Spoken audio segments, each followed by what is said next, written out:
Hey, everybody, this is Greg with the Abstract Podcast, and we are here today with Corey Kossack from Aspireship. Super excited to have him here today. We're going to be talking about the future of the software sales rep. Corey, why don't you introduce yourself, sir? My pleasure. Thanks for having me. So my name is Corey Kossack. I'm the founder and CEO of Aspireship.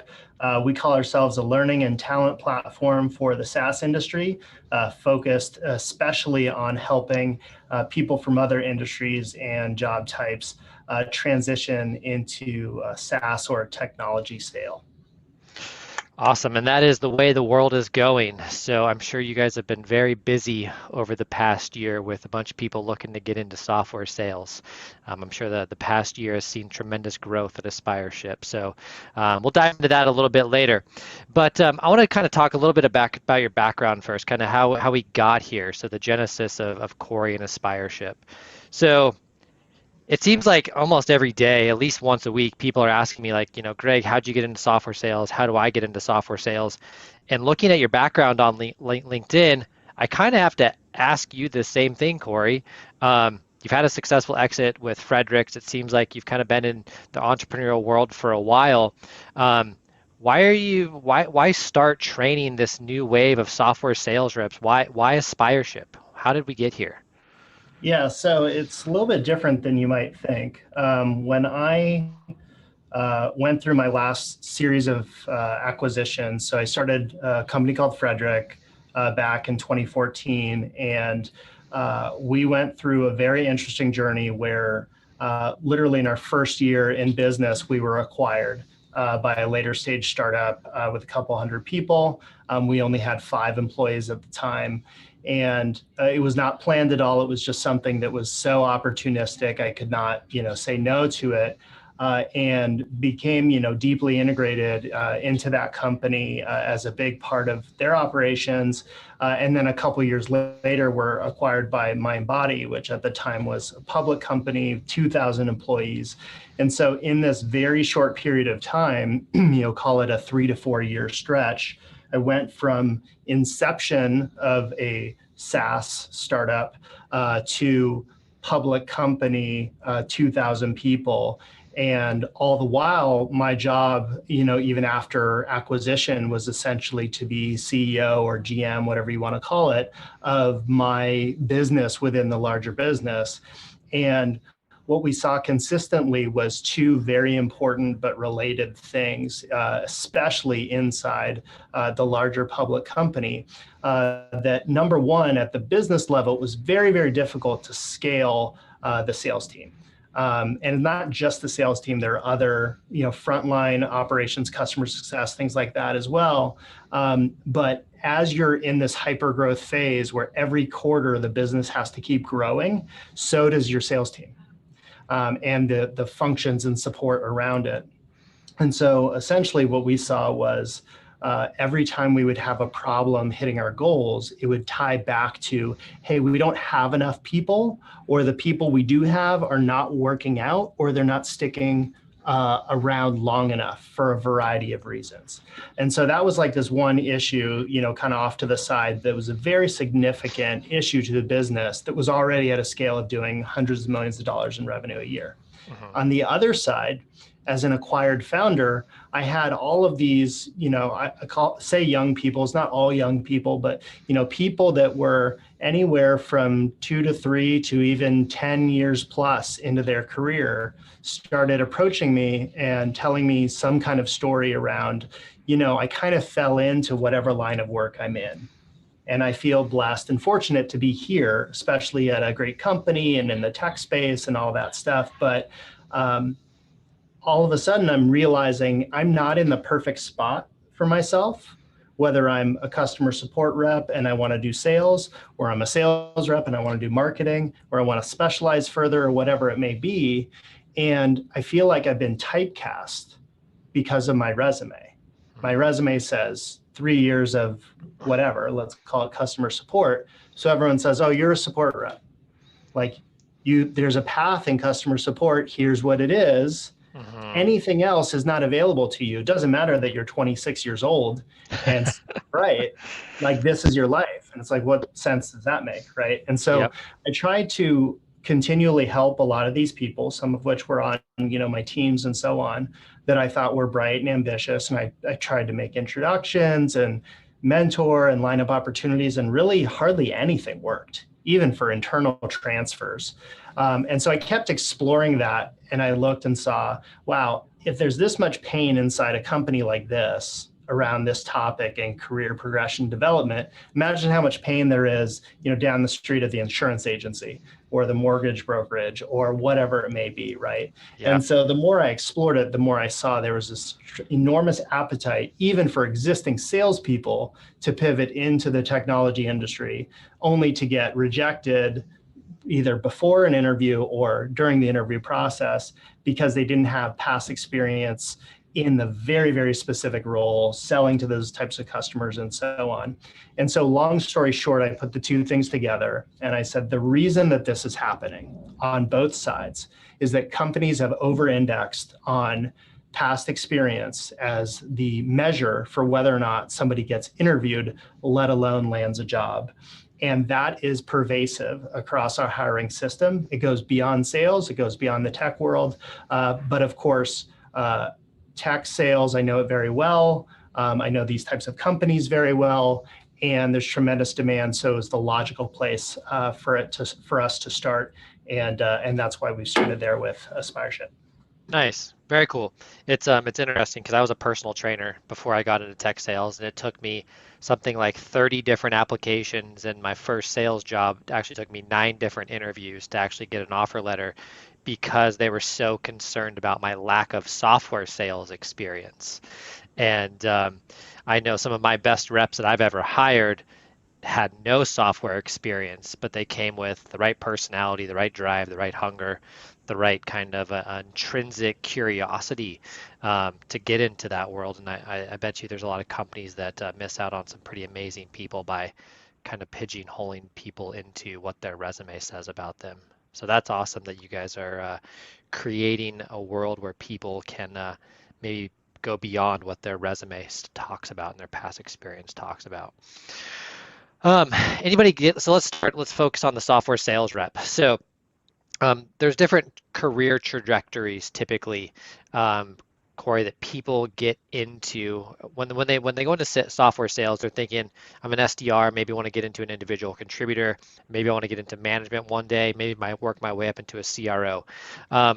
What I've often seen, and sometimes it works out, sometimes it doesn't, but I really kind of curious, what can companies be doing? What is Aspireship doing to help different new sales reps looking to get into software sales understand kind of what the long-term trajectory of a career progression should look like?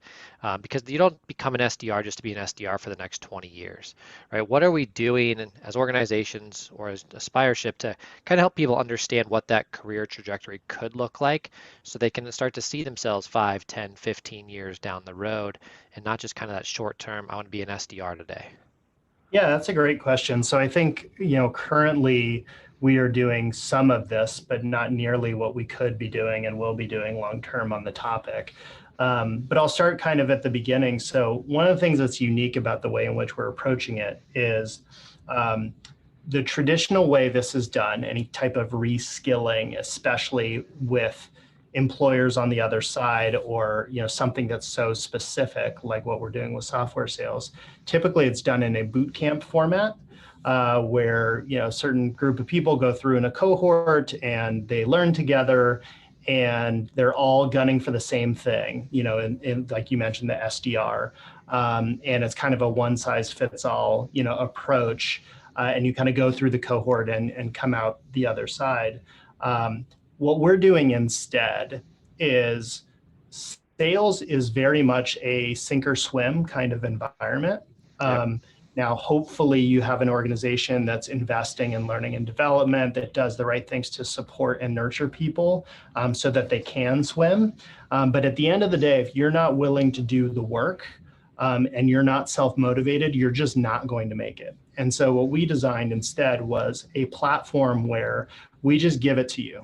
So if back in the day when you were a personal trainer and you wanted to do this, instead of signing an income share agreement or paying thousands of dollars or doing any of these things that are common to enter a program, and then us holding your hand all the way through and saying, hey, we guarantee you this is going to happen on the other side. What we say is, okay, here you go. Show It's us what you free for got. 30 days, right? It's free, right? It's free. You have ample time to finish it and graduate before ever paying a dime. And then you don't have to pay a dime after that. Like, that's not the business model. Mhm. The 30 days is there to motivate you and create some constraint, because that's what part of what the life of a salesperson is. Um, and so, in any case, basically, we say, okay, Greg, here you go. Here is the information you're going to need to do well. And uh, just go do it. And then at the end, you're going to show us what you've learned and that you can apply the concepts. And if you can do that, we will then help you land a job with one of our partners. And that job is not necessarily an SDR job. So we actually started with the idea in mind of pushing people to account executive. I'd say today it's about a 50-50 split, maybe 60-40 split, with 60% going to AE jobs, 40% going to SDR jobs. And then there's a small percentage as well that are currently going into account management jobs. And so the idea is, unlike the traditional path of doing this, you could even be 10, 15 years into your career, actually be really good at selling, and say, hey, I just need to understand the foundations of what a software sale is like and how to apply it. And then I can go directly into an AE role or account management role or something like that. It's not a one size fits all scenario. And so we try and help, first of all, help candidates understand, here are the different types of jobs. This is what compensation looks like for these jobs. This is what career trajectory or near-term trajectory looks like for these jobs and the responsibilities of them. And here's where we think you're going to be a fit. And we're not like forcing that, but we're essentially guiding that. And if people trust us, that ends up leading to a pretty good result. From there, we really focus on continuing education. So part of the thesis with everything that we do is, not only have you proven your willingness to work and then your aptitude and the actual skill of doing the job or the work through this kind of self-paced experiment that we've put together. But if you are a demonstrated learner, we believe that you're going to do a much better job in your role, because you're going to continue to learn, you're going to continue to ask questions, and whenever you hit a roadblock, you're going to push past it, because you have that mindset that I'm just going to keep learning, I'm going to keep doing. And so part of that is we provide ongoing education that covers all facets of what careers are like in the software sales environment, including where you can go after those initial jobs. Nice. So not just focusing on getting into that role, but here's what your kind of career progression could look like. Because everybody wants that career progression. They oftentimes don't understand what that could look like. And so that's awesome that you guys are helping people understand what that kind of long-term career in software sales looks like. I know my dad, 8 years later, still doesn't understand software sales. He still thinks I'm selling cars off a lot as a software sales rep. So maybe I could get him to sign up for Aspireship's program a little bit.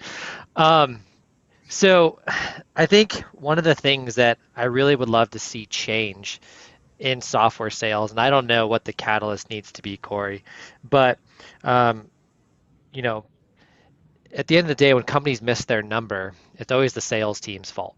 It's the sales leader, it's the sales reps, it's the SDRs who go through the reduction in forces. Um, and it could be product market fit, it could be poor marketing.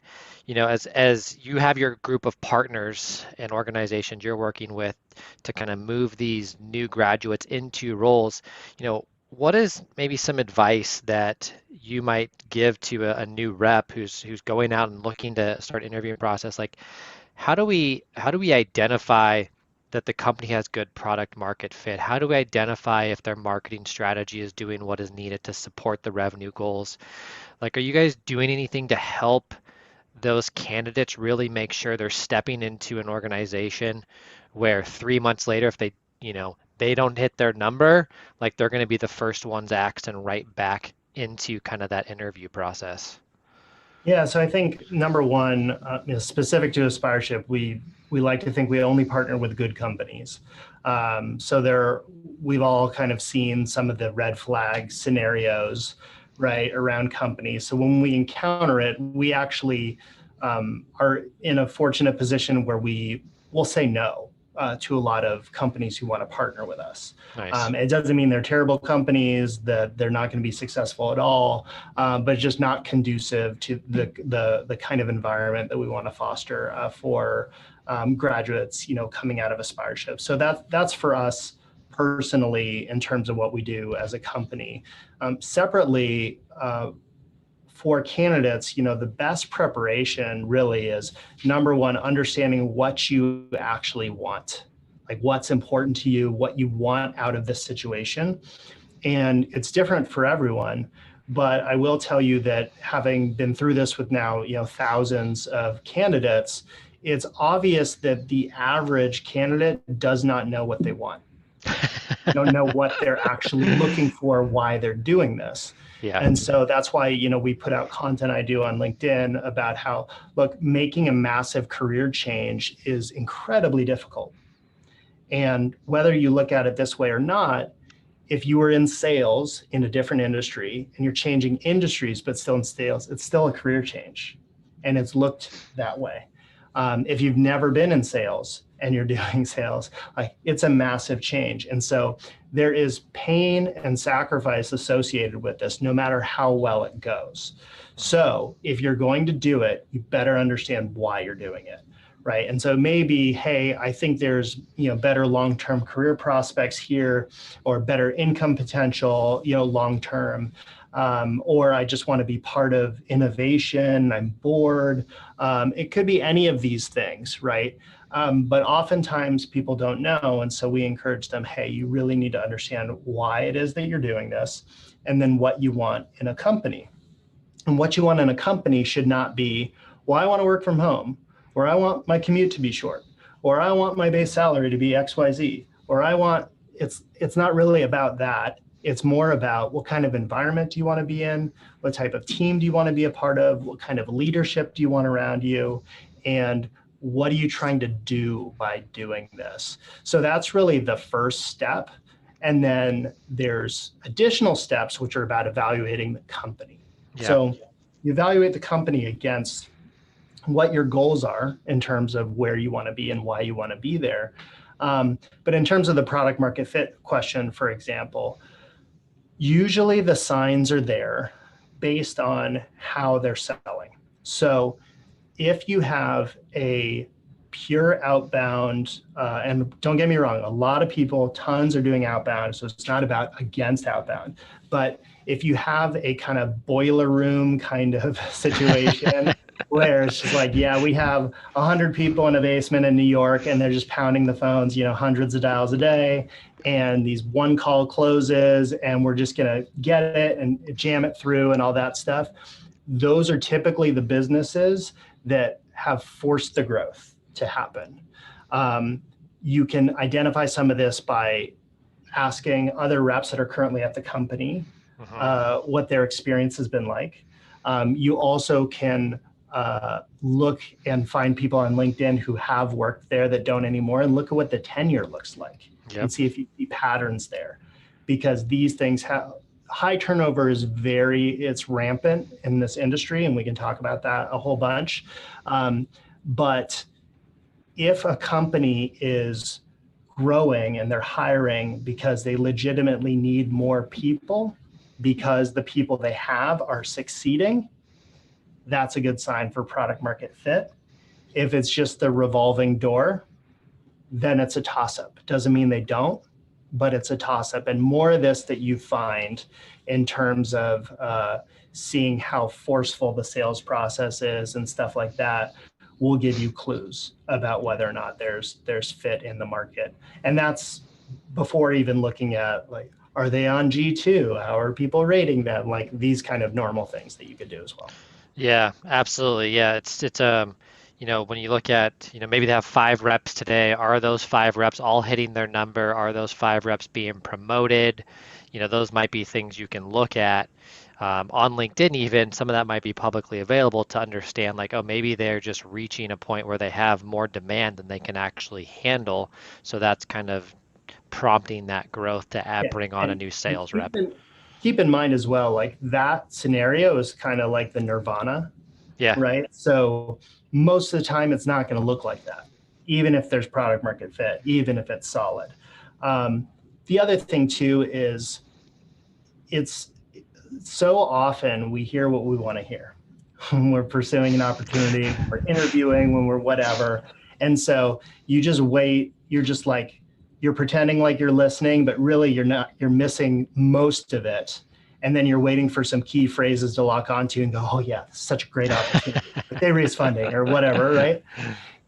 But if you really listen and you really try and assess the character of the people that you're talking to, that will tell you as well. Because the people with strong character that are intelligent, that are, working hard and trying to do something that matters, typically aren't going to stay in these kind of toxic environments or the places that aren't going anywhere. There's always exceptions, but that's something that I see, and we're just kind of conditioned to think like, oh, we really want this to work out, so we're not going to actually listen to what they're saying and ask thoughtful questions to help determine what this is really going to be like. Yeah, and ultimately that ends up working out poorly for both parties when it's a forced fit or when you're not exactly paying attention to what is being said. You're maybe just latching onto those key phrases, right? You end up getting in there and you're like, oh man, this is not the sales cycle I envisioned. This is not the lead flow I wanted or expected or need for that matter. So it usually doesn't work out. So that's a great point. And I'm sure Aspireship only partners with companies where you guys have kind of evaluated the character of the company and you feel good that you're bringing these candidates into scenarios where they're going to be successful. Cool. Final question here. I think I always like to get some advice for people who've been successful. And so when people think about software sales, they always look at it and go, this is a career where I can make a lot of money if I'm very successful. Um, you know, you don't have to get a degree, a master's or a doctorate to be very successful in sales. And you can be successful if you have what it takes. So what is maybe your one piece of advice, Corey, for anyone who's thinking about getting into software sales, and what they need to be to have success? Play the long game. So what I mean by that is if you legitimately have what it takes and you're willing to continue learning and continue pushing your own boundaries so that you keep improving, you can humble yourself, and no matter who you are and what you come from, know that you don't know everything about this. If you can do that and you're able to pick a solid company, it almost doesn't even matter what role you step into on day one. It especially doesn't matter what your base salary is, what your initial income is, all of that stuff. And this is the thing, especially for people that are not just straight out of college or a few years into their career, that they have trouble with is, hey, I thought tech sales or SaaS sales, I thought they made tons of money. Like I actually made more money at my last job than I will in my first year here. And I'm not willing to do that. Sometimes we got to take one step back to go 2 steps forward, right? And in this case, it may be one step back to go 20 steps forward. Yeah. And the cream always rises to the top. So if you are good and you have the right attitude and you're willing to learn and you go to a solid company and you have a support system around you, it's only a matter of time before you reach that next level. And maybe you leverage that to go any which way in your career. But this is the number one mistake people make is they get in their own way and they put a bunch of barriers up and they forget how hard this is to make this transition. It is hard before, and not just Aspireship. There's been other companies and other industries doing other things to help people solve some of these problems. but certainly before we started this, and the reason I was so passionate about starting it is that a path hasn't existed. It's like a bolt of lightning. If you network your way into something, somebody takes a chance on you, it's serendipitous, right? And you know this, Greg, because you lived it yourself, right? And Yep. so um, this hasn't existed before. So we're trying to systematically make this possible. And sometimes people forget just how difficult this has been historically and how difficult it is to pull off. And so if you're saying this is important to me, I care about this, this is the investment I want to make in myself, then go and do it. And don't get to the finish line and then go, oh, geez, I can only accept something if my base is 20K more than what you're offering me. Look, I get it. If you have kids, you got a house, you're a sole provider, like there are certain non-negotiables. It's just, I cannot make my life work if I don't do this, right? Everybody understands that. However, figure out what that actually is, not what you need to have or want to have, and then go make that happen. And if it's not worth it to you to actually do that, perfectly fine. It is perfectly fine. Nobody thinks you're stupid or a bad person or whatever because you, for your life, need things to be a certain way. But essentially, what that means is that you're prioritizing that other stuff above making this happen. And you need to get right with your priorities, know what you want. And if you do, and you're willing to do the work, then sky's the limit. I love that. Absolutely. Yeah. If you're going to make a career change, you have to be willing to take one step back. Maybe that salary component gets in the way. But I think if you're willing to jump in at a good company, be an SDR, you have the work ethic, you'll get promoted. You'll very quickly get back up to that point where you need to be, and then 20x that 2 or 3 years down the road when you're hitting your quota on a regular basis. And it So, could be anything, right? It could be that you're actually stepping into an AE role, or even if you're not, it's not just that your earnings are going to exponentially grow, in that role. You may find that you're actually a great fit for something else, like within the organization or within a different organization, but a whole new world just opened up to you, yeah. as opposed to, doing whatever it was you were doing before. Yeah. Absolutely. Well, I want to wrap things up with a couple of takeaways that I've taken away, Corey, from our time together. First one is motivation. I think if you don't have motivation, an intrinsic motivation, right? It can't be someone pushing. It has to be a pull from within if you're going to be successful in software sales. I think that is the number one thing that I think everybody has to have. So I love that we talked about motivation. Number two, know what you want and why you want it. If you're going to go into a company, know why you're going into that company, why you're going into that role, why you want to get into software sales, and have that clear vision for what you want your life to be and why you're making these intentional decisions.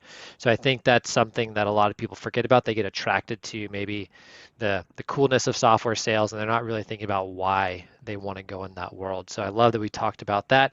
And then finally, patience, play the long game. I struggle with patience. It's not something I'm very good at, but good reminder here that if you're going to make a career change, if you're going to pursue something like investing your time in taking the Aspireship program, right, you got to think long term why you're doing this. And it also goes back to what's your why, what's your motivation that's going to carry you through that kind of transitionary period as you go off on this new venture. And that could take a while, that could take a couple months, could take a couple years, but the outcome, if you're willing to persevere through that and be patient with the process, will definitely pay off. So really good takeaways. Really appreciate the information, Corey. And then if anybody wants to learn more about Aspireship or get in touch with you, what's the best way to learn more about Aspireship? Go to aspireship.com. Easy enough. All right. Well, we appreciate your time today, Corey, and keep doing a great job. Love that you guys are trying to get more software sales reps ready to be successful in the world. We appreciate your time, and we'll talk soon. All right. Thanks so much for having me. Bye.